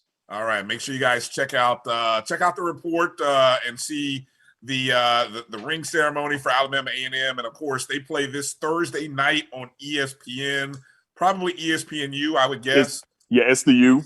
7:30 Eastern time, which is 6:30 Central. Bethune-Cookman. I'm gonna try to find my way up to Daytona to go see that game or cover that game as best as I can. So that'll be a good showing. So we look forward to that game. All right, Mo. Hey, thanks for your time, man. Have a good show tonight, and we always appreciate you coming in. We're gonna take a real short break, and we'll be back right after these words on the BCSN Sports Wrap. Bryan and A.D. and Mo Carter. There you see it. We'll be back right after these words. For 200 years, Montgomery, Alabama has been making history by people who had the courage to stand up for change. Today, this riverfront city has been reborn, embracing the past and looking forward to the future. From the National Memorial for Peace and Justice to the stage of the Alabama Shakespeare Festival, this is where history was and is made. We are proud to call Montgomery home, and together, we can be the change.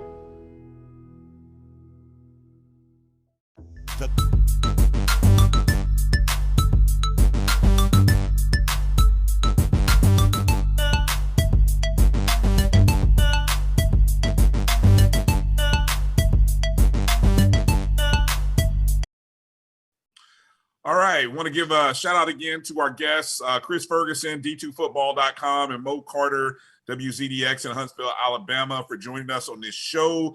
Hopefully you guys enjoyed it. Make sure to like and subscribe wherever and however you're listening. We appreciate your comments and everything, and so Drew, before we get out of here, we got to get into quickly the D2, who you're bullish and bearish about on the under D1 level. That's under D1. That's D2 and NAIA level. It's a toss-up between three teams, between Albany State, Benedict, and Langston, but I am going with Benedict as my bull team. And for did I take your team? No, I just forgot about that. That's a big win. 40. I mean, wipe the floor with Edward. That was shocking the way that game went down. But anyway, go ahead. And my Bear team, it's an all of the above. You could take anybody in the CIAA, not named Bowie State or Shawan. I'm bullish on Bluefield State. I'm bullish on Bluefield State. I mean, just seeing what they did, 62 years since they've had football, 41 since they've won a contest. Somehow those numbers don't sound right in my head when I just said it. But anyway, I know it's been a few decades since Bluefield State has won, and they got to win. They did it in impressive fashion. And who am I bearish about? Jeez Louise.